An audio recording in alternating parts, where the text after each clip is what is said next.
Lo que acaba de ocurrir en los tribunales internacionales de Washington no es un detalle menor, ni una simple victoria puntual del Estado mexicano, ni un tecnicismo que solo interese a abogados o economistas. Lo que se derrumbó frente a nuestros ojos es uno de los intentos de saqueo más sofisticados del siglo XXI. Una operación cuidadosamente diseñada para apoderarse del agua de una región entera, escondida detrás de contratos inmobiliarios, hojas de cálculo y un lenguaje jurídico frío que buscaba disfrazar la rapiña como inversión legítima. Para entender de verdad qué estaba en juego, hay que dejar de mirar la superficie de las palabras que se usaron en la demanda. No se trataba de estacionamientos ni de bodegas, ni de simples terrenos con potencial urbano. Lo que estos conglomerados codiciaban no era el valor de la tierra como espacio de construcción, sino el poder que otorgan los derechos sobre lo que hay debajo de la tierra. Porque en la geopolítica contemporánea la tierra ya no vale por lo que puedes levantar sobre ella, sino por el agua, los minerales y los recursos que te permite extraer. Debajo de esos ejidos de Jalisco no había pozos petroleros ni vetas de oro. Había algo aún más valioso en un planeta que se seca año tras año. Había acuíferos profundos, reservas de agua subterránea que representan la diferencia entre un territorio viable para la vida humana y el desarrollo. Wayuu, condenado a la migración masiva, al abandono y a la ruina, en un horizonte de 50 años, controlar esos acuíferos significa controlar el futuro industrial, agrícola y urbano de toda una región del occidente mexicano. La demanda de $3,000 millones no era una indemnización justa por una inversión real que hubiera sido destruida por el capricho de un gobierno. Era un intento de extorsión disfrazado de tecnicismo, un chantaje cuidadosamente armado para obligar al Estado mexicano a ceder el control del agua, o, en su defecto, a pagar un rescate multimillonario por su propia soberanía, lo que los abogados de la empresa llamaban derechos de propiedad. Era en realidad un intento de privatización encubierta de los recursos hídricos más estratégicos de la nación. El truco era simple y perverso al mismo tiempo. Utilizaban los mecanismos del Tratado de Libre Comercio para saltarse las vedas federales, para rodear la Constitución y vaciar de contenido el principio de que el agua es un bien de la nación y un derecho humano. Si México hubiera perdido este caso, no solo habría tenido que desembolsar $3,000 millones, habría quedado sentado un precedente letal. A partir de ese fallo, cualquier corporación extranjera podría haber alegado que la falta de acceso al agua violaba sus expectativas de ganancia y exigir indemnizaciones astronómicas cada vez que el Estado intentara regular o limitar el saqueo de acuíferos. Imaginemos por un momento el alcance de ese precedente. Cualquier intento de proteger una cuenca, de establecer una veda, de negar permisos a proyectos depredadores, podría haber sido interpretado como un ataque a las expectativas de lucro de una empresa. El agua se habría convertido en una mercancía más, sometida a los caprichos de árbitros internacionales, mientras las comunidades locales quedaban reducidas a espectadores impotentes del vaciamiento de sus ríos y mantos subterráneos. Para comprender la audacia criminal de esta demanda, hay que diseccionar el mecanismo que usaron. La empresa tuvo el descaro de alegar que México le debía $3,000 millones por lucro cesante, es decir, por el dinero que ellos imaginaban que iban a ganar en un futuro hipotético, basado en una ciudad que nunca existió, en un proyecto que jamás obtuvo permisos ambientales serios, en una fantasía que solo habitaba en presentaciones de PowerPoint y en hojas de cálculo, infladas en alguna oficina de Chicago. Este caso desnuda por completo el modus operandi de una nueva especie de saqueadores. Los fondos buitre inmobiliarios y de infraestructura no llegan a un país para construir, para levantar fábricas, para generar empleos, para aportar tecnología. Llegan para comprar barato tierra socialmente vulnerable, muchas veces mediante corrupción, sobornos a notarios, manipulación de asambleas ejidales, y luego inflan artificialmente el valor de esos terrenos en sus libros contables, basándose en proyectos alucinantes que nunca pasarían por una evaluación ambiental. Serían en sus documentos internos, escriben frases como si aquí construyéramos una ciudad, ganaríamos miles de millones de dólares. En sus modelos financieros asumen tasas de retorno imposibles, densidades urbanas irreales, consumos de agua que ignoran completamente las limitaciones hídricas del territorio. Y cuando el Estado, ejerciendo su autoridad legítima, les dice que no pueden hacer eso, que la tierra es de uso agrícola, que es propiedad social, que no se puede vender, que la Constitución la protege, entonces se victimizan y demandan al país por expropiación indirecta. Es la monetización de la alucinación corporativa llevada al extremo. Pretenden que el contribuyente mexicano, el trabajador que paga impuestos con su salario, financie una obra que nunca se construyó, compense una ganancia que solo existió en los sueños húmedos de unos especuladores asentados en oficinas de Crystal quieren convertir en deuda pública sus delirios privados. Frente a este cinismo, el Tribunal Internacional hizo algo inusual para un órgano nacido al calor del neoliberalismo financiero. Pinchó la burbuja. El fallo estableció que no se puede reclamar indemnización por un castillo en el aire levantado sobre cimientos ilegales, que no hay derecho a cobrar por lo que nunca fue aprobado, nunca fue construido y, además, se intentó fundar sobre una cadena de fraudes agrarios evidentes.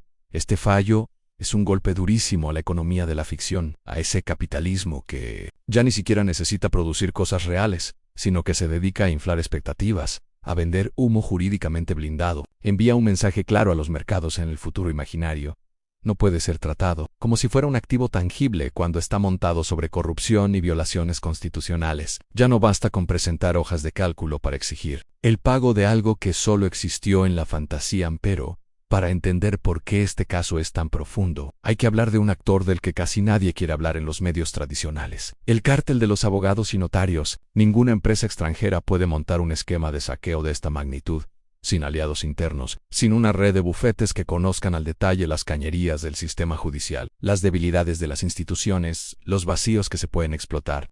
Access Business Group no operó solo, fue guiado y asesorado por despachos de la Ciudad de México y de Guadalajara que han convertido la venta del país en un modelo de negocio. Se presentan como firmas modernas, cosmopolitas, sofisticadas, orgullosas de sus diplomas en universidades extranjeras, pero en la práctica funcionan como ingenieros del fraude. Del primer día sabían que la tierra era ejidal y que, por mandato de la Constitución de 1917, la propiedad social es inalienable, imprescriptible e inembargable. Sabían que la compraventa era una simulación jurídica destinada al fracaso, que cualquier juez mínimamente serio la declararía nula.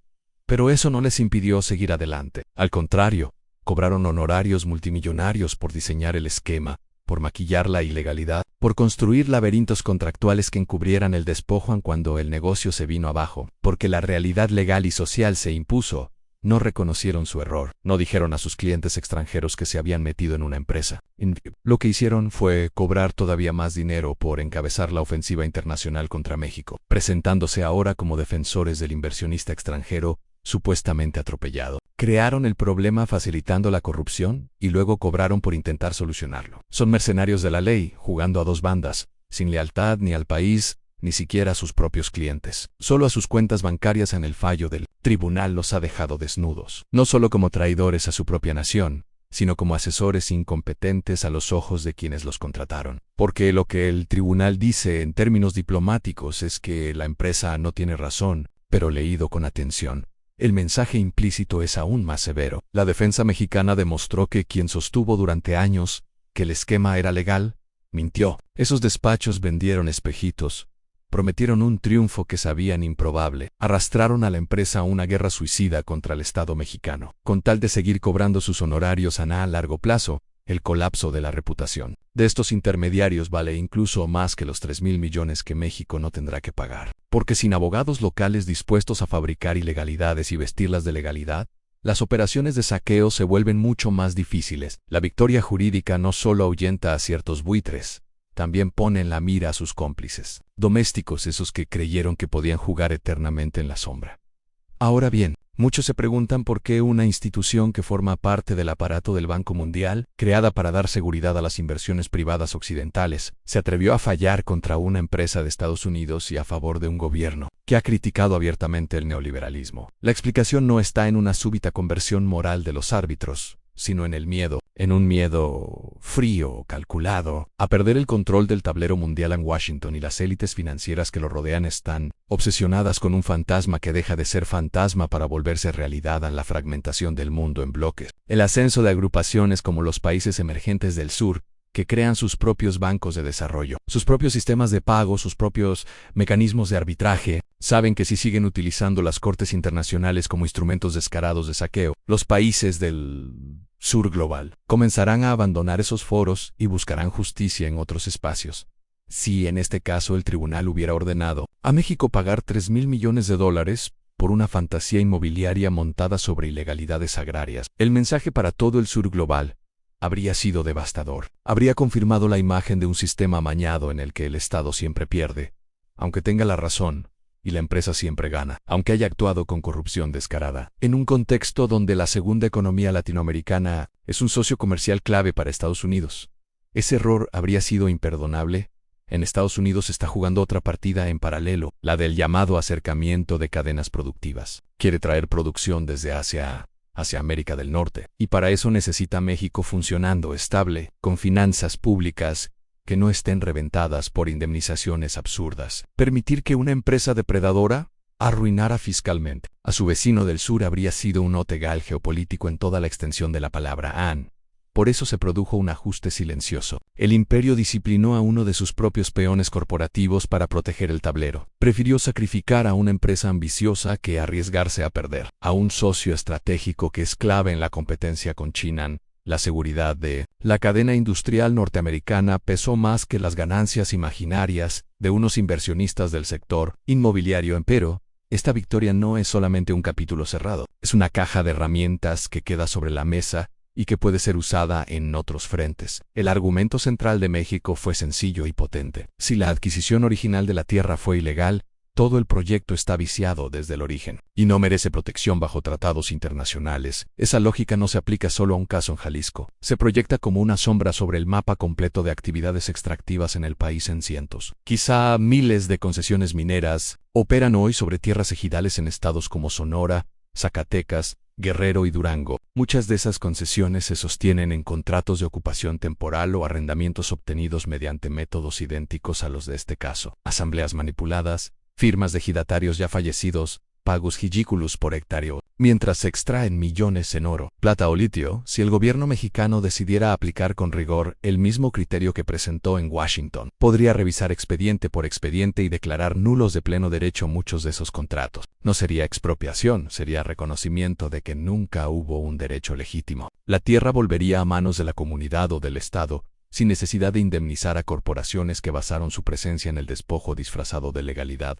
En este punto, el pánico de las mineras no necesita ser descrito con metáforas. Is literal. Sus departamentos jurídicos ya revisan carpeta por carpeta, tratando de calcular cuántas de sus operaciones podrían caer si un grupo de abogados de la nación decide seguir el rastro de los vicios de origen. Saben que su imperio de metal y concreto está construido sobre arena jurídica, y que basta un movimiento decidido del Estado para que muchas de sus operaciones se derrumben en más allá de la minería y el agua. Este fallo tiene una dimensión psicológica que es quizás la más profunda. Durante 3 décadas de neoliberalismo se inoculó en México una pedagogía de la indefensión. Se repitió desde los medios, desde las cátedras, desde los discursos oficiales, que un país como México no podía enfrentarse a las grandes corporaciones, que cualquier intento de aplicar la ley contra ellas era suicida, que los mercados castigarían, que el peso caería en picada, que la inversión huiría. En ese bombardeo constante creó una sensación de inferioridad colectiva. Se inculcó la idea de que siempre era mejor negociar un mal acuerdo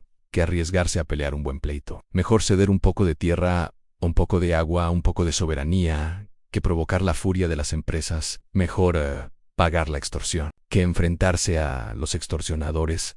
Este caso ha roto ese hechizo. México no se arrodilló, no buscó un arreglo oscuro e indigno, no pagó por debajo de la mesa. Se presentó en el corazón mismo del sistema, en los tribunales de Washington. Habló el lenguaje técnico del derecho internacional, presentó pruebas, reconstruyó la historia de la tierra, demostró las ilegalidades, y ganó. Y después de ganar, ¿qué ocurrió? El cielo no se desplomó, el peso no se convirtió en ceniza, la inversión extranjera no huyó en masa. De hecho, las cifras de inversión productiva se mantienen fuertes, porque el capital que construye cosas reales sabe que le conviene un país donde hay reglas mínimamente claras, donde no todo se compra, donde el Estado no está completamente capturado. Se reveló así una verdad que durante años se intentó esconder. La soberanía no es un lujo romántico ni un recuerdo viejo de los libros de historia, es una herramienta concreta de supervivencia, y además, puede ser rentable. Defender el agua y el territorio no solo es moralmente correcto, es económicamente inteligente en un siglo en el que la escasez convertirá cada río, cada acuífero y cada yacimiento estratégico en motivo de disputa feroz. Al resistir la privatización encubierta del acuífero de Jalisco, México recuperó algo que no tiene precio en ningún mercado: La dignidad, la capacidad de mirar a los poderes fácticos globales y decirles no, de sostener ese no con argumentos, con leyes, con peritajes, con historia, demostrar que no todo está a la venta, que hay límites, que hay cosas que no se negocian ni por 3.000 millones ni por 30.000 millones de dólares al mismo tiempo. Esta victoria coloca un espejo incómodo frente al Poder Judicial mexicano. Si un tribunal internacional pudo ver el fraude agrario con claridad, ¿cómo explicar que durante años jueces y magistrados dentro del propio país hayan cerrado los ojos frente a esquemas iguales o peores? Si hasta el Banco Mundial acepta que la inversión basada en la ilegalidad no merece protección, ¿con qué cara puede un juez local seguir concediendo amparos a empresas que repiten el mismo patrón de despojo? El fallo de Washington no solo fortalece al Estado mexicano frente a las corporaciones, también desnuda la responsabilidad de sus propios jueces, de sus propios tribunales. Funcionará en adelante como una vara con la cual medir la coherencia del sistema judicial interno. Ya no podrán alegar que proteger a las mineras o a las inmobiliarias depredadoras es una exigencia del orden internacional. Ese argumento se desmoronó. Este caso tiene el potencial de convertirse en la piedra angular de una nueva doctrina jurídica mexicana, basada en la supremacía del interés público, de la propiedad social y de los derechos colectivos, por encima de la especulación privada. Los abogados del Estado tienen ya en sus manos un manual probado sobre cómo desmontar décadas de saqueo usando armas legales, sin disparar un solo tiro, sin expropiaciones traumáticas, simplemente haciendo valer la ley agraria y los principios. La pregunta de fondo, sin embargo, sigue abierta. Ya no es si se puede ganar. Eso ha quedado demostrado. La pregunta es si existe la voluntad política para aplicar esta receta en todos los frentes, desde los fraccionamientos ilegales levantados sobre tierras comunales, hasta las enormes minas a cielo abierto que drenan acuíferos y destruyen montañas enteras. La puerta está abierta, el precedente está sentado y, por primera vez en mucho tiempo, el miedo ha cambiado de bando. El miedo ha cambiado de bando, pero eso no significa que la historia haya terminado. Al contrario, lo que se abrió con este fallo es el primer capítulo de una nueva etapa en la relación de México con el capital transnacional y con el propio poder estadounidense. A partir de ahora, cada corporación que quiera apropiarse de tierra, agua o minerales en territorio mexicano tendrá que pensar dos veces antes de basar su estrategia en el chantaje jurídico y la especulación fantasma. Y aquí es donde entra en escena un personaje que pocas veces se nombra de forma directa en este tipo de análisis, pero que está presente en el título de la historia. El expresidente Donald Trump, su proyecto de reordenar el comercio mundial y renegociar tratados, de presionar a México con amenazas de aranceles y muros, tenía un objetivo claro: fortalecer la posición económica de Estados Unidos. Sin embargo, a mediano plazo, muchas de esas jugadas han terminado creando las condiciones para que México aprenda a defenderse mejor y para que casos como el de Access Business Group no solo se ganen, sino que se conviertan en plataformas de autonomía. Cuando Trump impulsó la renegociación del Tratado de Libre Comercio y lo transformó en el nuevo acuerdo norteamericano, su intención era cristalina. Quería endurecer las reglas para proteger intereses empresariales de su país, limitar márgenes de maniobra de México y atar todavía más la economía mexicana a las cadenas de valor controladas desde el norte. En el corto plazo, logró imponer condiciones ventajosas para ciertos sectores industriales estadounidenses, especialmente aquellos obsesionados con frenar la competencia asiática, pero en ese mismo movimiento dejó al descubierto una realidad que durante años había sido maquillada. La economía de Estados Unidos dependía mucho más de México de lo que sus propias élites estaban dispuestas a admitir en público. Al colocar el tema comercial en el centro del debate político, al amenazar con aranceles, al convertir la relación económica con México en un asunto de campaña, Trump obligó a sus propios estrategas a mirar las cifras crudas. Millones de empleos manufactureros estadounidenses dependen de las plantas, insumos y procesos localizados al sur de la frontera. Esa toma de conciencia tuvo una consecuencia inesperada. El establishment económico de Estados Unidos entendió que no podía tratar a México simplemente como un patio trasero sacrificial, porque un colapso económico o una ruptura profunda tendrían repercusiones inmediatas en su propia estabilidad interna. El discurso agresivo de Trump aceleró la discusión sobre la reconfiguración de cadenas de suministro, el llamado acercamiento productivo, la necesidad de mantener a México relativamente estable para que funcionara como plataforma de producción. Alternativa a Asia en ese nuevo contexto. Permitir que una sola empresa depredadora hiciera tambalear las finanzas públicas mexicanas. Mediante una indemnización absurda se volvió inaceptable incluso para los defensores más fervientes del capital. El cálculo frío fue sencillo. Era mejor sacrificar a Access Business Group que arriesgar la viabilidad del modelo de integración productiva norteamericana. Ahí reside el error económico de Trump. Un error que solo se vuelve evidente con la perspectiva que da el tiempo. Al intentar endurecer la subordinación de México mediante la fuerza y la amenaza, terminó obligando al sistema a reconocer el peso estratégico de su vecino, a tratarlo no como un peón reemplazable, sino como una pieza cuya estabilidad es indispensable para la competitividad industrial de Estados Unidos frente a China. Una vez que aceptas esa realidad, ya no puedes permitir que cualquier corporación haga lo que quiera en tribunales internacionales. Si eso pone en riesgo la relación con un socio clave, el fallo a favor de México es la expresión jurídica concreta de ese cambio de prioridades. El imperio tuvo que escoger entre proteger a una empresa especuladora o proteger la arquitectura general de su orden económico en Norteamérica. Escogió lo segundo y al hacerlo, mandó un mensaje ambiguo a sus propias corporaciones. Lesti, en la práctica, que la época de la impunidad absoluta está llegando a su fin, al menos cuando sus excesos amenacen la estabilidad de los socios que necesitan para competir globalmente para México. Esto abre una ventana de oportunidad histórica. Por primera vez en muchos años, el país puede usar en su favor las contradicciones internas del poder estadounidense. Puede recordarle a Washington que necesita la colaboración mexicana para que su plan industrial funcione. Puede usar esa necesidad como escudo frente a los intentos de chantaje corporativo, y puede aprovechar los huecos que deja la disputa entre el capital productivo y el capital especulativo. La pregunta es si la élite mexicana va a entender la magnitud de esta oportunidad o si va a desperdiciarla regresando a los viejos hábitos de sumisión preventiva y arreglos por debajo de la mesa. El precedente jurídico está ahí, pero de nada sirve si se guarda en un cajón. La victoria en Washington no se convierte automáticamente en justicia en Zacatecas, en Sonora o en Durango. Entre una cosa y otra hay un tramo de decisiones políticas, de voluntad de confrontar intereses poderosos, de capacidad para soportar presiones. Esa es la prueba que viene. Habrá un verdadero programa de revisión sistemática de concesiones mineras, de contratos de ocupación temporal, de actas de asamblea ejidal. Se formarán equipos mixtos de abogados agrarios, geólogos y expertos en derecho internacional para cruzar información y detectar todos los casos donde se repitió el patrón de Jalisco. Se construirá una política nacional del agua que incorpore explícitamente la defensa jurídica internacional como herramienta de negociación con Estados Unidos en tiempos de sequía. Si la respuesta es sí, entonces este fallo será recordado como un punto de inflexión. El momento en que México dejó de pelear caso por caso de manera aislada y empezó a usar la ley como instrumento estratégico de recuperación territorial.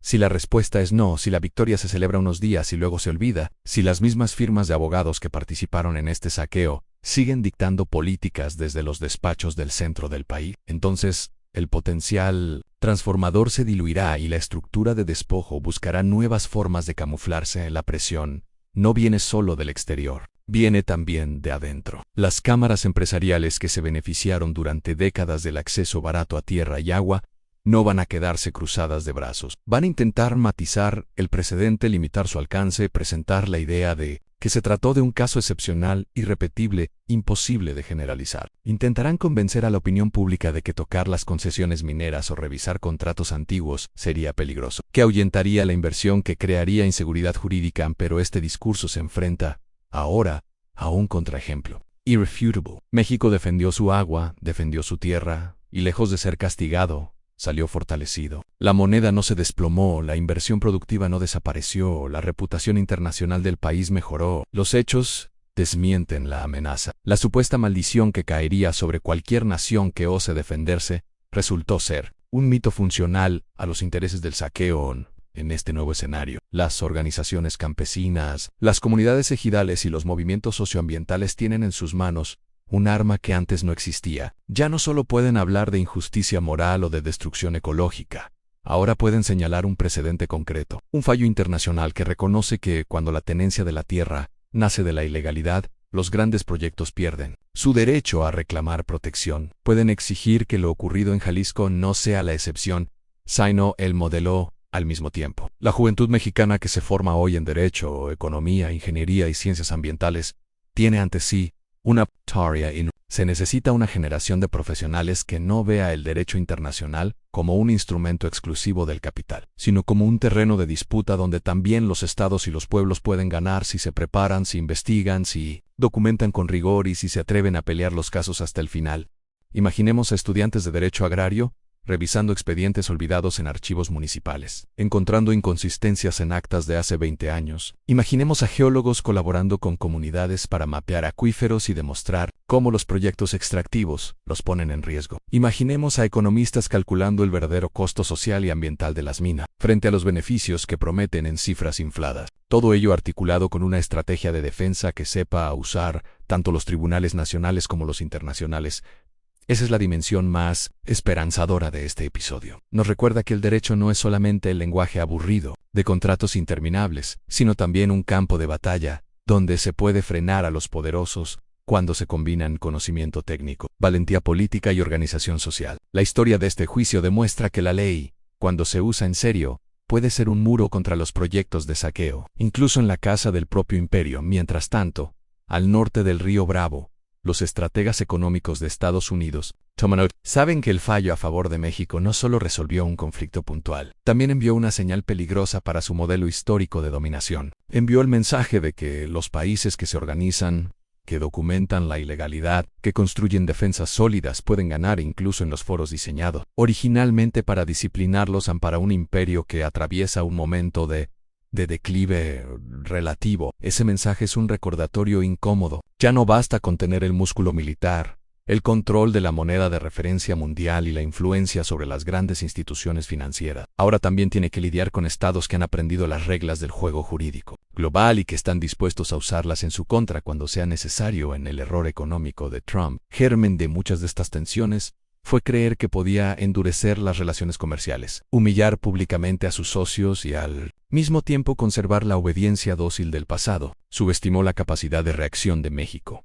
Subestimó el hartazgo acumulado después de 3 décadas de saqueo, disfrazado de apertura. Subestimó el efecto que tendría, en el mediano plazo, obligar al aparato económico estadounidense a reconocer cuánto depende de la mano de obra, de los recursos, y de la posición geográfica de su vecino. Del ser lo que hoy vemos es el resultado de esa combinación de arrogancia y miopía. Para mantener funcionando el esquema de producción norteamericana, Washington se ve obligado a aceptar decisiones como esta, a tolerar que un tribunal ordene proteger el agua de Jalisco contra una empresa estadounidense. Tiene que tragarse esa derrota jurídica para no arriesgar algo mucho más grande, la permanencia de México dentro de su órbita económica.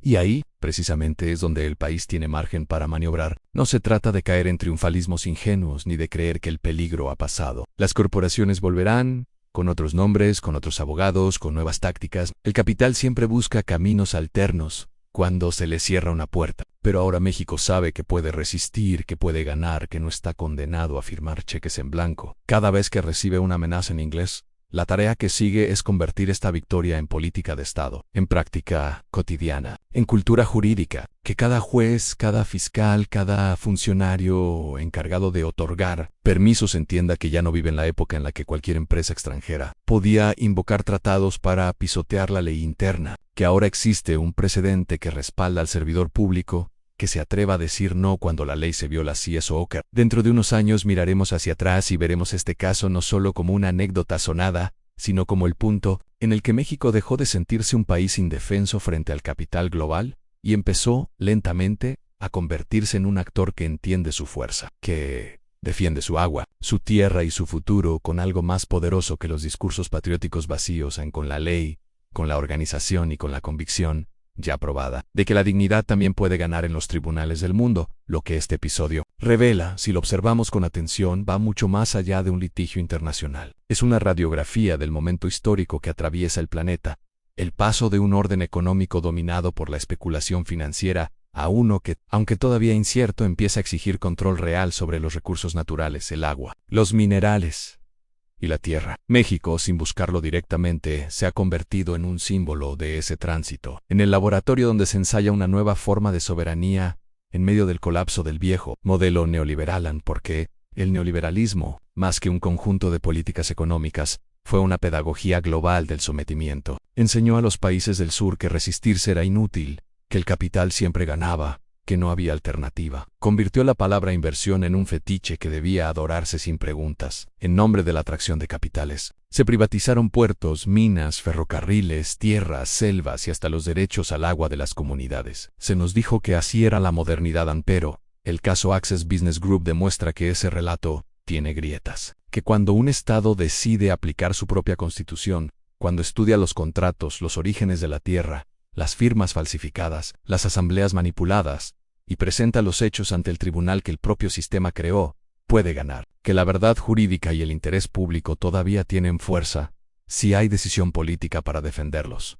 Esta victoria no habría sido posible hace 10 o 20 años. En aquel entonces, los mismos despachos que hoy tiemblan eran los que redactaban los contratos, asesoraban a los gobiernos y representaban a las empresas en los arbitrajes. El poder estaba concentrado en una red cerrada de abogados y tecnócratas que hablaban el mismo idioma y servían al mismo amo. México, como tantos otros países, era un cliente cautivo de esa red hoy. Sin embargo, algo ha cambiado. Hay una generación de juristas, economistas y funcionarios públicos que no proviene de las viejas familias ni de las universidades extranjeras que enseñaban a obedecer. Son profesionales formados en el país, que entienden su historia y que ya no se impresionan con el acento ni con las credenciales de los grandes despachos internacionales. Son ellos los que prepararon este caso, los que demostraron que un país del sur puede utilizar las propias reglas del juego global para defenderse en esa. Es quizá la transformación más profunda en el cambio cultural, porque el colonialismo económico no se sostenía solo por la fuerza o por los tratados,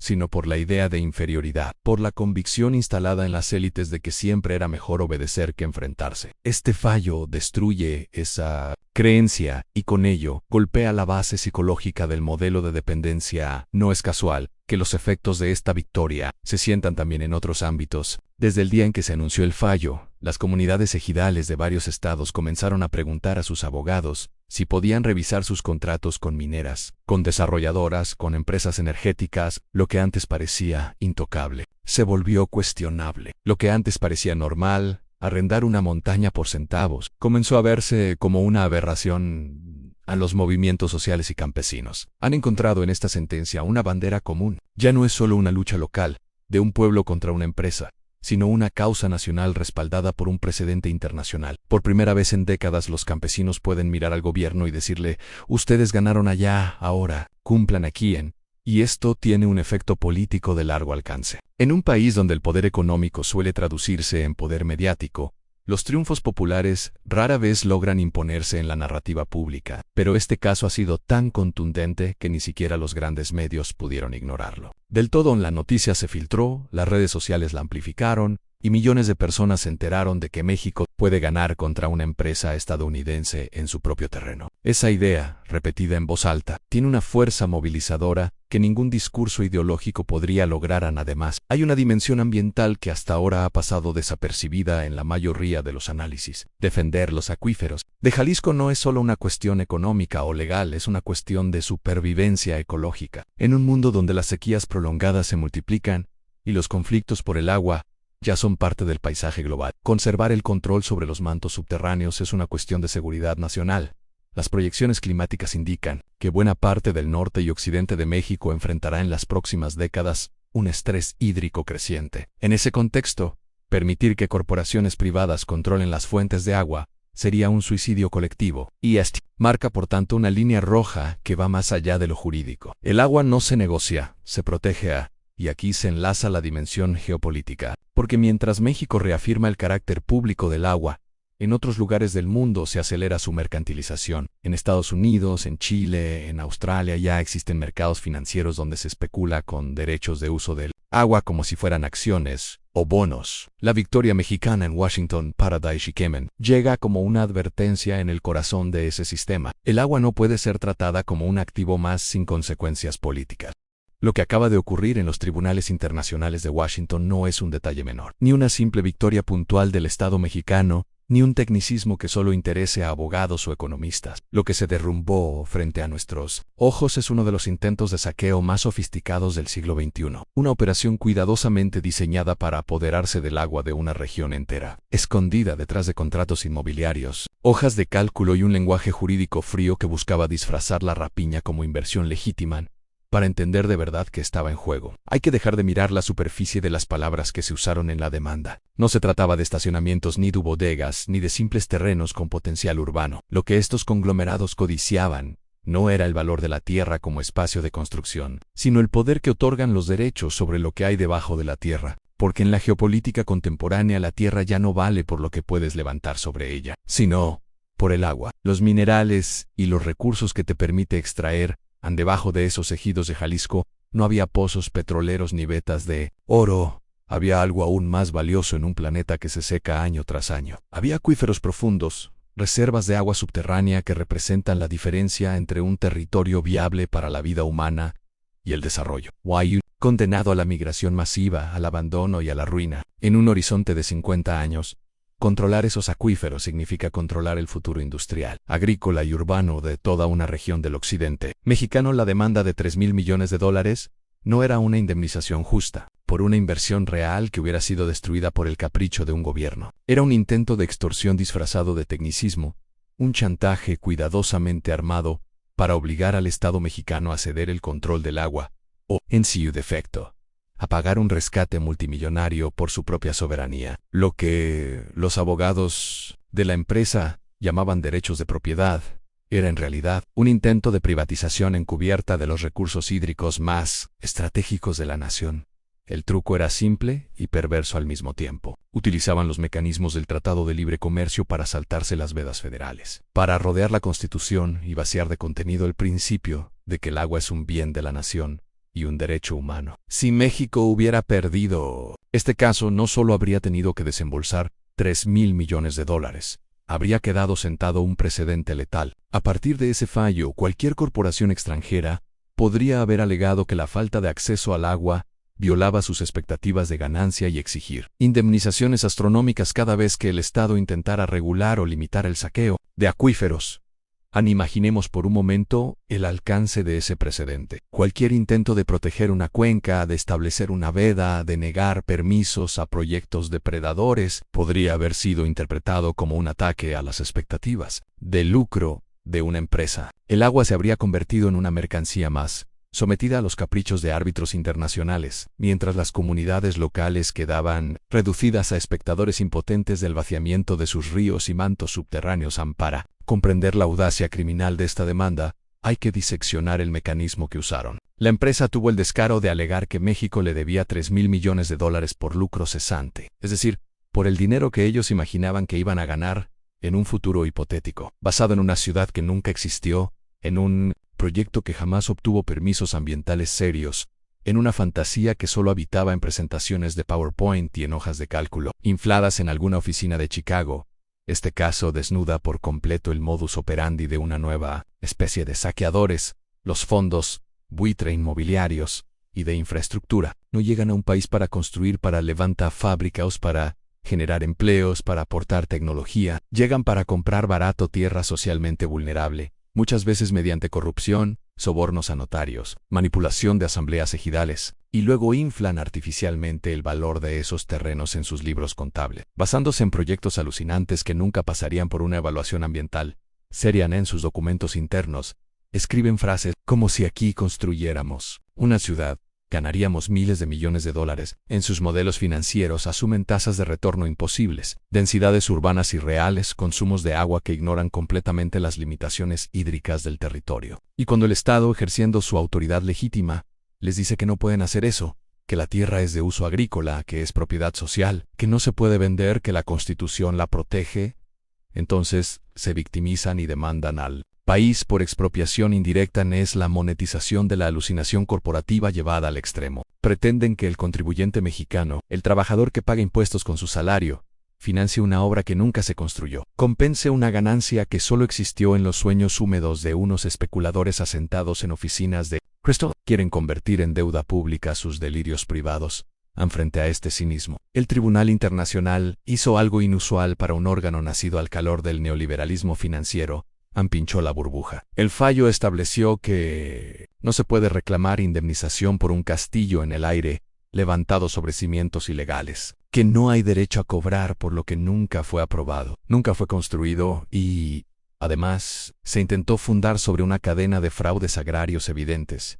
Este fallo es un golpe durísimo a la economía de la ficción, a ese capitalismo que ya ni siquiera necesita producir cosas reales, sino que se dedica a inflar expectativas, a vender humo jurídicamente blindado. Envía un mensaje claro a los mercados en el futuro imaginario. no puede ser tratado como si fuera un activo tangible cuando está montado sobre corrupción y violaciones constitucionales. Ya no basta con presentar hojas de cálculo para exigir el pago de algo que solo existió en la fantasía, pero para entender por qué este caso es tan profundo, hay que hablar de un actor del que casi nadie quiere hablar en los medios tradicionales: el cártel de los abogados y notarios. Ninguna empresa extranjera puede montar un esquema de saqueo de esta magnitud sin aliados internos, sin una red de bufetes que conozcan al detalle las cañerías del sistema judicial, las debilidades de las instituciones, los vacíos que se pueden explotar.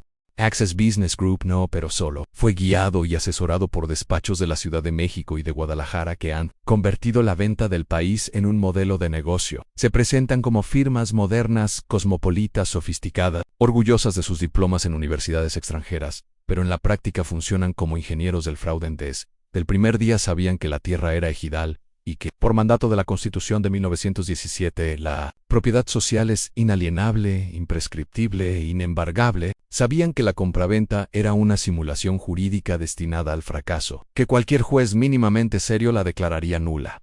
Pero eso no les impidió seguir adelante. Al contrario, cobraron honorarios multimillonarios por diseñar el esquema, por maquillar la ilegalidad, por construir laberintos contractuales que encubrieran el despojo cuando el negocio se vino abajo, porque la realidad legal y social se impuso. No reconocieron su error, no dijeron a sus clientes extranjeros que se habían metido en una empresa.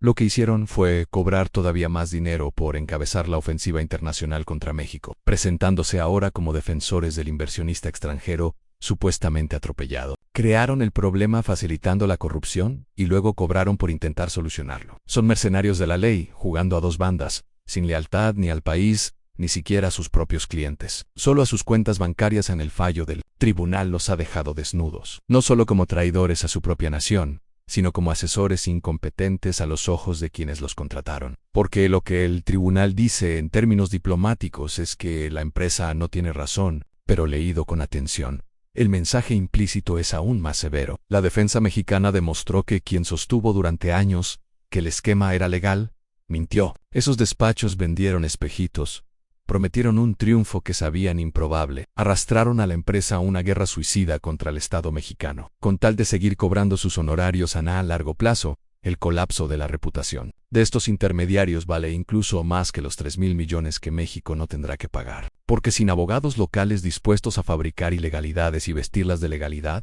las operaciones de saqueo se vuelven mucho más difíciles. La victoria jurídica no solo ahuyenta a ciertos buitres, también pone en la mira a sus cómplices domésticos, esos que creyeron que podían jugar eternamente en la sombra.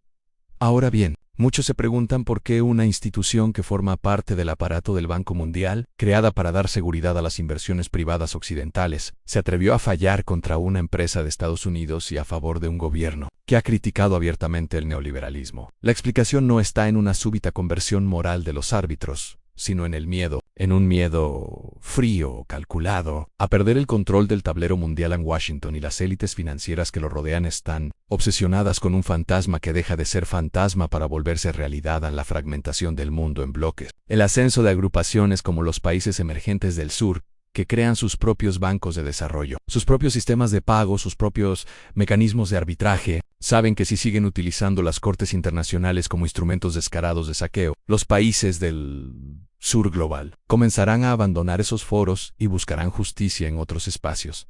Si en este caso el tribunal hubiera ordenado a México pagar 3,000 millones de dólares por una fantasía inmobiliaria montada sobre ilegalidades agrarias, el mensaje para todo el sur global habría sido devastador. Habría confirmado la imagen de un sistema amañado en el que el Estado siempre pierde, aunque tenga la razón, y la empresa siempre gana, aunque haya actuado con corrupción descarada. En un contexto donde la segunda economía latinoamericana es un socio comercial clave para Estados Unidos, ese error habría sido imperdonable.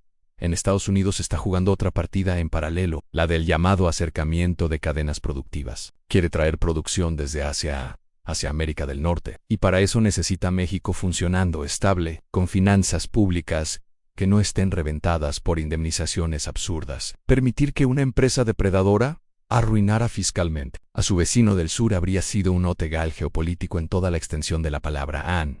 Por eso se produjo un ajuste silencioso. El imperio disciplinó a uno de sus propios peones corporativos para proteger el tablero. Prefirió sacrificar a una empresa ambiciosa que arriesgarse a perder a un socio estratégico que es clave en la competencia con China. La seguridad de la cadena industrial norteamericana pesó más que las ganancias imaginarias de unos inversionistas del sector inmobiliario. Empero, esta victoria no es solamente un capítulo cerrado, es una caja de herramientas que queda sobre la mesa y que puede ser usada en otros frentes. El argumento central de México fue sencillo y potente. Si la adquisición original de la tierra fue ilegal, todo el proyecto está viciado desde el origen y no merece protección bajo tratados internacionales. Esa lógica no se aplica solo a un caso en Jalisco. Se proyecta como una sombra sobre el mapa completo de actividades extractivas en el país en cientos, quizá miles de concesiones mineras operan hoy sobre tierras ejidales en estados como Sonora, Zacatecas, Guerrero y Durango. Muchas de esas concesiones se sostienen en contratos de ocupación temporal o arrendamientos obtenidos mediante métodos idénticos a los de este caso. Asambleas manipuladas,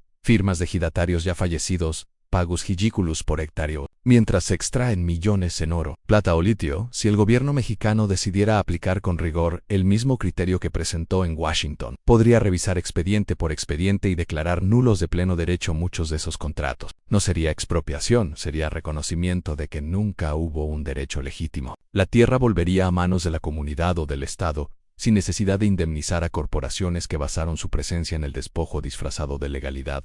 En este punto, el pánico de las mineras no necesita ser descrito con metáforas. Is literal. Sus departamentos jurídicos ya revisan carpeta por carpeta, tratando de calcular cuántas de sus operaciones podrían caer si un grupo de abogados de la nación decide seguir el rastro de los vicios de origen. Saben que su imperio de metal y concreto está construido sobre arena jurídica, y que basta un movimiento decidido del Estado para que muchas de sus operaciones se derrumben en más allá de la minería y el agua. Este fallo tiene una dimensión psicológica que es quizás la más profunda. Durante 3 décadas de neoliberalismo se inoculó en México una pedagogía de la indefensión. Se repitió desde los medios, desde las cátedras, desde los discursos oficiales, que un país como México no podía enfrentarse a las grandes corporaciones, que cualquier intento de aplicar la ley contra ellas era suicida, que los mercados castigarían, que el peso caería en picada, que la inversión huiría. En ese bombardeo constante creó una sensación de inferioridad colectiva. Se inculcó la idea de que siempre era mejor negociar un mal acuerdo que arriesgarse a pelear un buen pleito. Mejor ceder un poco de tierra, un poco de agua, un poco de soberanía, que provocar la furia de las empresas. Mejor pagar la extorsión que enfrentarse a los extorsionadores. Este caso ha roto ese hechizo. México no se arrodilló, no buscó un arreglo oscuro e indigno, no pagó por debajo de la mesa. Se presentó en el corazón mismo del sistema. En los tribunales de Washington, habló el lenguaje técnico del derecho internacional, presentó pruebas, reconstruyó la historia de la tierra, demostró las ilegalidades, y ganó. Y después de ganar, ¿qué ocurrió? El cielo no se desplomó, el peso no se convirtió en ceniza, la inversión extranjera no huyó en masa. De hecho, las cifras de inversión productiva se mantienen fuertes, porque el capital que construye cosas reales sabe que le conviene un país donde hay reglas mínimamente claras, donde no todo se compra, donde el Estado no está completamente capturado. Se reveló así una verdad que durante años se intentó esconder. La soberanía no es un lujo romántico ni un recuerdo viejo de los libros de historia, es una herramienta concreta de supervivencia, y además, puede ser rentable. Defender el agua y el territorio no solo es moralmente correcto, es económicamente inteligente en un siglo en el que la escasez convertirá cada río, cada acuífero y cada yacimiento estratégico en motivo de disputa feroz. Al resistir la privatización encubierta del acuífero de Jalisco, México recuperó algo que no tiene precio en ningún mercado: la dignidad, la capacidad de mirar a los poderes fácticos globales y decirles no, de sostener ese no con argumentos, con leyes, con peritajes, con historia, demostrar que no todo está a la venta, que hay límites, que hay cosas que no se negocian ni por 3,000 millones ni por 30,000 millones de dólares al mismo tiempo. Esta victoria coloca un espejo incómodo frente al poder judicial mexicano. Si un tribunal internacional pudo ver el fraude agrario con claridad, ¿cómo explicar que durante años jueces y magistrados dentro del propio país hayan cerrado los ojos frente a esquemas iguales o peores? Si hasta el Banco Mundial acepta que la inversión basada en la ilegalidad no merece protección, ¿con qué cara puede un juez local seguir concediendo amparos a empresas que repiten el mismo patrón de despojo?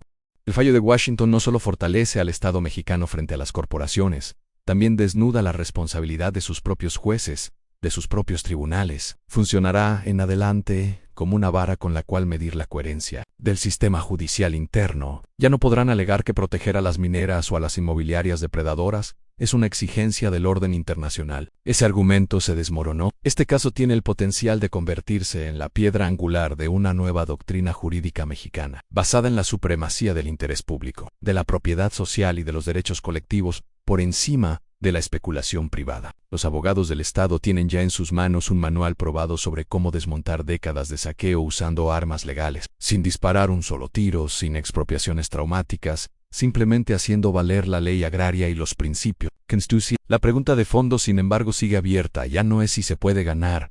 Eso ha quedado demostrado. La pregunta es si existe la voluntad política para aplicar esta receta en todos los frentes, desde los fraccionamientos ilegales levantados sobre tierras comunales, hasta las enormes minas a cielo abierto que drenan acuíferos y destruyen montañas enteras. La puerta está abierta, el precedente está sentado y, por primera vez en mucho tiempo, el miedo ha cambiado de bando. El miedo ha cambiado de bando, pero eso no significa que la historia haya terminado. Al contrario, lo que se abrió con este fallo es el primer capítulo de una nueva etapa en la relación de México con el capital transnacional y con el propio poder estadounidense. A partir de ahora, cada corporación que quiera apropiarse de tierra, agua o minerales en territorio mexicano tendrá que pensar dos veces antes de basar su estrategia en el chantaje jurídico y la especulación fantasma. Y aquí es donde entra en escena un personaje que pocas veces se nombra de forma directa en este tipo de análisis, pero que está presente en el título de la historia. El expresidente Donald Trump, su proyecto de reordenar el comercio mundial y renegociar tratados, de presionar a México con amenazas de aranceles y muros, tenía un objetivo claro: fortalecer la posición económica de Estados Unidos. Sin embargo, a mediano plazo, muchas de esas jugadas han terminado creando las condiciones para que México aprenda a defenderse mejor y para que casos como el de Access Business Group no solo se ganen, sino que se conviertan en plataformas de autonomía.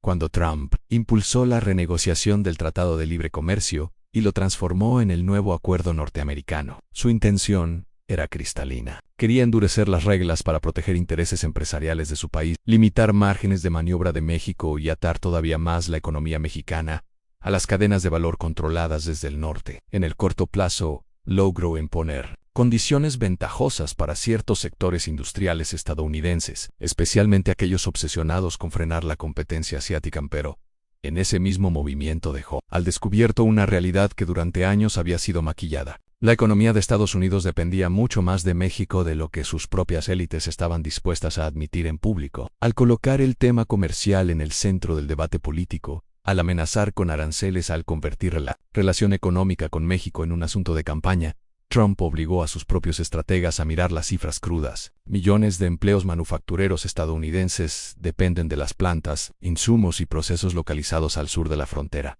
Esa toma de conciencia tuvo una consecuencia inesperada. El establishment económico de Estados Unidos entendió que no podía tratar a México simplemente como un patio trasero sacrificial, porque un colapso económico o una ruptura profunda tendrían repercusiones inmediatas en su propia estabilidad interna. El discurso agresivo de Trump aceleró la discusión sobre la reconfiguración de cadenas de suministro, el llamado acercamiento productivo, la necesidad de mantener a México relativamente estable para que funcionara como plataforma de producción. Alternativa a Asia en ese nuevo contexto. Permitir que una sola empresa depredadora hiciera tambalear las finanzas públicas mexicanas mediante una indemnización absurda se volvió inaceptable incluso para los defensores más fervientes del capital. El cálculo frío fue sencillo. Era mejor sacrificar a Access Business Group que arriesgar la viabilidad del modelo de integración productiva norteamericana. Ahí reside el error económico de Trump. Un error que solo se vuelve evidente con la perspectiva que da el tiempo. Al intentar endurecer la subordinación de México mediante la fuerza y la amenaza, terminó obligando al sistema a reconocer el peso estratégico de su vecino, a tratarlo no como un peón reemplazable, sino como una pieza cuya estabilidad es indispensable para la competitividad industrial de Estados Unidos frente a China. Una vez que aceptas esa realidad, ya no puedes permitir que cualquier corporación haga lo que quiera en tribunales internacionales. Si eso pone en riesgo la relación con un socio clave, el fallo a favor de México es la expresión jurídica concreta de ese cambio de prioridades. El imperio tuvo que escoger entre proteger a una empresa especuladora o proteger la arquitectura general de su orden económico en Norteamérica. Escogió lo segundo y al hacerlo, mandó un mensaje ambiguo a sus propias corporaciones. Lesti, en la práctica, que la época de la impunidad absoluta está llegando a su fin, al menos cuando sus excesos amenacen la estabilidad de los socios que necesitan para competir globalmente para México. Esto abre una ventana de oportunidad histórica. Por primera vez en muchos años, el país puede usar en su favor las contradicciones internas del poder estadounidense. Puede recordarle a Washington que necesita la colaboración mexicana para que su plan industrial funcione. Puede usar esa necesidad como escudo frente a los intentos de chantaje corporativo, y puede aprovechar los huecos que deja la disputa entre el capital productivo y el capital especulativo. La pregunta es si la élite mexicana va a entender la magnitud de esta oportunidad o si va a desperdiciarla regresando a los viejos hábitos de sumisión preventiva y arreglos por debajo de la mesa. El precedente jurídico está ahí, pero de nada sirve si se guarda en un cajón. La victoria en Washington no se convierte automáticamente en justicia en Zacatecas, en Sonora o en Durango. Entre una cosa y otra hay un tramo de decisiones políticas, de voluntad de confrontar intereses poderosos, de capacidad para soportar presiones. Esa es la prueba que viene. Habrá un verdadero programa de revisión sistemática de concesiones mineras, de contratos de ocupación temporal, de actas de asamblea ejidal. Se formarán equipos mixtos de abogados, agrarios, geólogos y expertos en derecho internacional para cruzar información y detectar todos los casos donde se repitió el patrón de Jalisco. Se construirá una política nacional del agua que incorpore explícitamente la defensa jurídica internacional como herramienta de negociación con Estados Unidos en tiempos de sequía. Si la respuesta es sí, entonces este fallo será recordado como un punto de inflexión. El momento en que México dejó de pelear caso por caso de manera aislada y empezó a usar la ley como instrumento estratégico de recuperación territorial. Si la respuesta es no, si la victoria se celebra unos días y luego se olvida, si las mismas firmas de abogados que participaron en este saqueo siguen dictando políticas desde los despachos del centro del país, entonces el potencial transformador se diluirá y la estructura de despojo buscará nuevas formas de camuflarse. La presión no viene solo del exterior, viene también de adentro. Las cámaras empresariales que se beneficiaron durante décadas del acceso barato a tierra y agua no van a quedarse cruzadas de brazos. Van a intentar matizar el precedente, limitar su alcance, presentar la idea de que se trató de un caso excepcional, irrepetible, imposible de generalizar. Intentarán convencer a la opinión pública de que tocar las concesiones mineras o revisar contratos antiguos sería peligroso, que ahuyentaría la inversión, que crearía inseguridad jurídica, pero este discurso se enfrenta, ahora, a un contraejemplo. Irrefutable. México defendió su agua, defendió su tierra, y lejos de ser castigado, salió fortalecido. La moneda no se desplomó, la inversión productiva no desapareció, la reputación internacional del país mejoró. Los hechos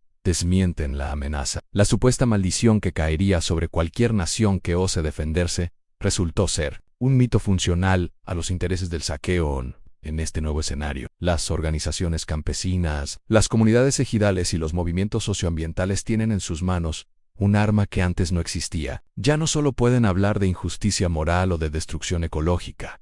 Ahora pueden señalar un precedente concreto, un fallo internacional que reconoce que cuando la tenencia de la tierra nace de la ilegalidad, los grandes proyectos pierden su derecho a reclamar protección. Pueden exigir que lo ocurrido en Jalisco no sea la excepción, sino el modelo al mismo tiempo. La juventud mexicana que se forma hoy en derecho, economía, ingeniería y ciencias ambientales tiene ante sí una tarea. Se necesita una generación de profesionales que no vea el derecho internacional como un instrumento exclusivo del capital, sino como un terreno de disputa donde también los estados y los pueblos pueden ganar si se preparan, si investigan, si documentan con rigor y si se atreven a pelear los casos hasta el final.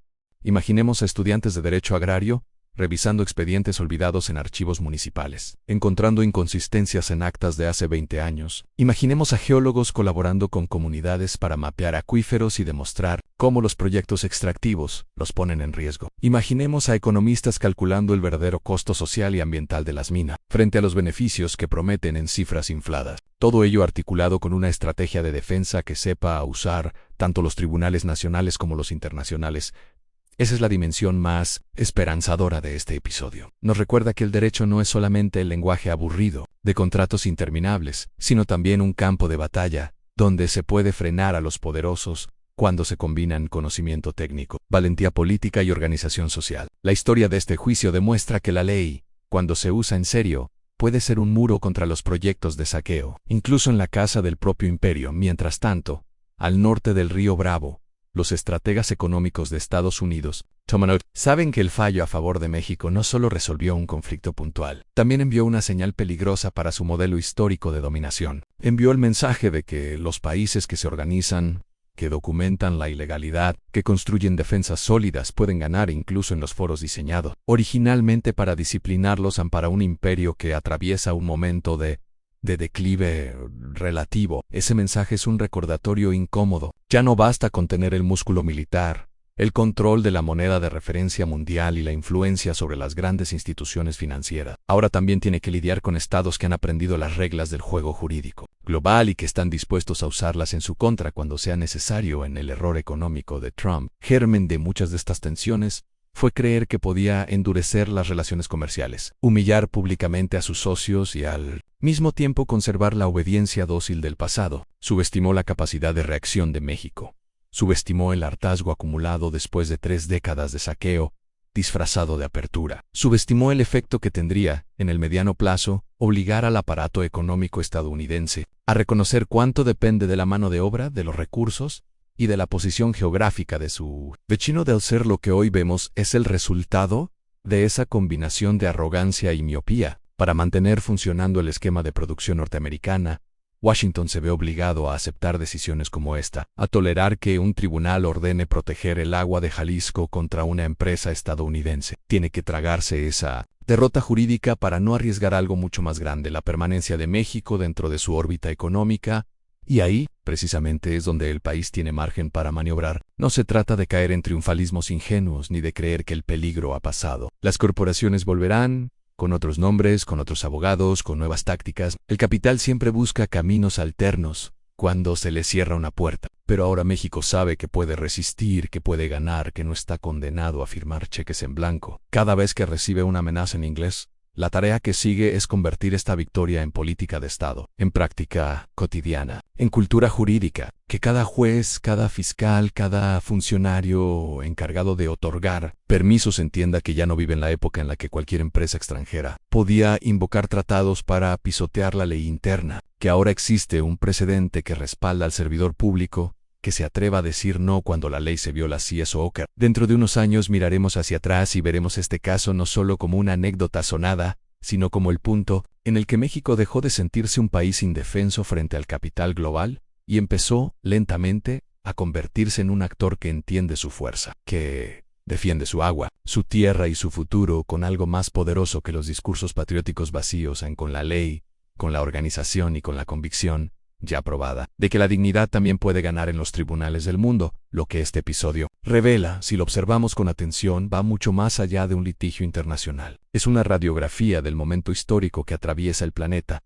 el paso de un orden económico dominado por la especulación financiera a uno que, aunque todavía incierto, empieza a exigir control real sobre los recursos naturales, el agua, los minerales y la tierra. México, sin buscarlo directamente, se ha convertido en un símbolo de ese tránsito, en el laboratorio donde se ensaya una nueva forma de soberanía en medio del colapso del viejo modelo neoliberal, porque el neoliberalismo, más que un conjunto de políticas económicas, fue una pedagogía global del sometimiento. Enseñó a los países del sur que resistirse era inútil, que el capital siempre ganaba, que no había alternativa. Convirtió la palabra inversión en un fetiche que debía adorarse sin preguntas, en nombre de la atracción de capitales. Se privatizaron puertos, minas, ferrocarriles, tierras, selvas y hasta los derechos al agua de las comunidades. Se nos dijo que así era la modernidad, pero el caso Access Business Group demuestra que ese relato tiene grietas, que cuando un Estado decide aplicar su propia constitución, cuando estudia los contratos, los orígenes de la tierra,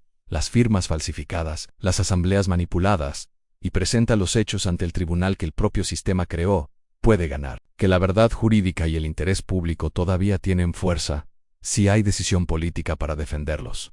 Esta victoria no habría sido posible hace 10 o 20 años. En aquel entonces, los mismos despachos que hoy tiemblan eran los que redactaban los contratos, asesoraban a los gobiernos, y representaban a las empresas en los arbitrajes. El poder estaba concentrado en una red cerrada de abogados y tecnócratas que hablaban el mismo idioma y servían al mismo amo. México, como tantos otros países, era un cliente cautivo de esa red hoy. Sin embargo, algo ha cambiado. Hay una generación de juristas, economistas y funcionarios públicos que no proviene de las viejas familias, ni de las universidades extranjeras que enseñaban a obedecer. Son profesionales formados en el país, que entienden su historia y que ya no se impresionan con el acento ni con las credenciales de los grandes despachos internacionales. Son ellos los que prepararon este caso, los que demostraron que un país del sur puede utilizar las propias reglas del juego global para defenderse en esa. Es quizá la transformación más profunda en el cambio cultural, porque el colonialismo económico no se sostenía solo por la fuerza o por los tratados,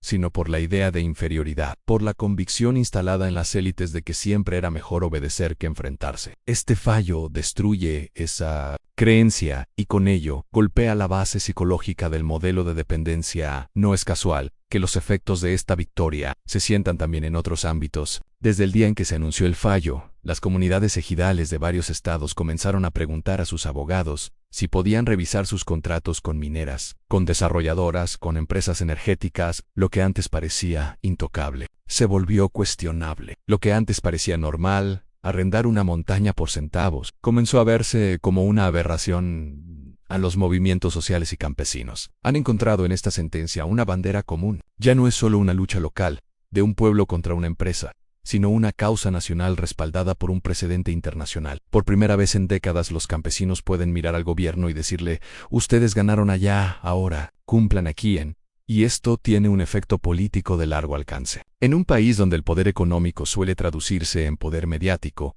los triunfos populares rara vez logran imponerse en la narrativa pública, pero este caso ha sido tan contundente que ni siquiera los grandes medios pudieron ignorarlo. Del todo, la noticia se filtró, las redes sociales la amplificaron, y millones de personas se enteraron de que México puede ganar contra una empresa estadounidense en su propio terreno. Esa idea, repetida en voz alta, tiene una fuerza movilizadora que ningún discurso ideológico podría lograr. Además, hay una dimensión ambiental que hasta ahora ha pasado desapercibida en la mayoría de los análisis. Defender los acuíferos de Jalisco no es solo una cuestión económica o legal, es una cuestión de supervivencia ecológica. En un mundo donde las sequías prolongadas se multiplican y los conflictos por el agua ya son parte del paisaje global, conservar el control sobre los mantos subterráneos es una cuestión de seguridad nacional. Las proyecciones climáticas indican que buena parte del norte y occidente de México enfrentará en las próximas décadas un estrés hídrico creciente. En ese contexto, permitir que corporaciones privadas controlen las fuentes de agua sería un suicidio colectivo, y este marca por tanto una línea roja que va más allá de lo jurídico. El agua no se negocia, se protege y aquí se enlaza la dimensión geopolítica, porque mientras México reafirma el carácter público del agua, en otros lugares del mundo se acelera su mercantilización. En Estados Unidos, en Chile, en Australia ya existen mercados financieros donde se especula con derechos de uso del agua como si fueran acciones o bonos. La victoria mexicana en Washington, Paradise y Kemen llega como una advertencia en el corazón de ese sistema. El agua no puede ser tratada como un activo más sin consecuencias políticas.